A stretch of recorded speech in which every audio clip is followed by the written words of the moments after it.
Fight. Νεκρομάτης ο Μαγκού. Τι μασάει. Τι κάνει. Στάρ Μαγκού. Παιδιά, ελάτε εδώ. Άμα βγει έξω ο Βασίλης, τον ξαπετάξουμε μέσα. Ελάτε εδώ. Σηκωθείτε, ρε. Μαλάκα. 1-0. Στάρ Μαγκού γρήγορα. Round 2. Fight.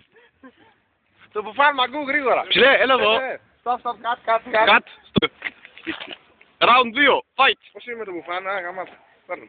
Πάλα κύριε αυτό, πώς είναι. Η βρακάρα του Στέφανου είναι σημαντικό. Ούτε γλαϊκά. Τράβω το πάνω Βασίλη του βρακί. Και τις διαφημίσεις θα δούμε λίγο πως είναι η μύτη του ψηλού μέσα. Ale, είσαι βλάκτες, Τι τραβαγώ. Μετά.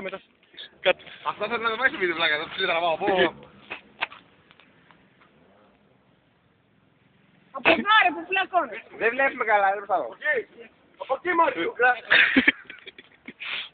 Κύριε μου. Εντάξει, συνεχίστε, έχουμε 48 λεπτά ακόμα.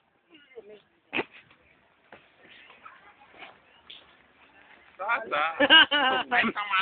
Ρε, το Πάλεψω. Δεκαλιά. Κάνα μην κλάσεις κιόλας. Πού έπαιζε. Έλα. Έλα μη κλαις. Μέσα 3. Περνάει ένας από δίπλα. Αλλάξει θα καθορίσω. Ηλίθιε. Τέτοιο δεν έχει φακό. Μετά, όχι, έχει, μετά φαίνεται πιο φωτεινό να το δούμε εμείς. Τώρα φαίνεται έτσι. Round 2, πάλι ο Μαγκού νίκησε. Ο γιος τον Νίτσα. Round 3. Βασίλη, δεν θέλω να κλαις, αλλά δεν έχεις καμία πιθανότητα. Στα χίδια. Μην το φωνατίζεις. Βασίλης, πας στο χέρι. Μήνυμα ήταν αυτό. Βασίλη, κάνει. Πού μου φαίνεται μήνυμα. Βασίλη, δάκωσέ τον. Ω, φίλε.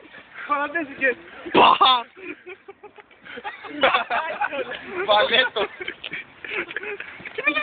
Ω, φίλε, σου λέω. Μαλάκα. Ωχ, γυαλιά. Περίμενε. Παλέψε. Τρέχα από εκεί. Πού είναι, δεν το βλέπω. Όχι, Μαγκού έσπασαν. Αχα, πλάκα. Τι κάνουμε. Βασίλε, πάρε τα δικά σου. Πάει πίσω. Πα! Έτσι, έτσι το λάβρεις πλέον. Μαγκού, ο νικητής της βραδιάς. Βασίλη, ο ξεφτύλας.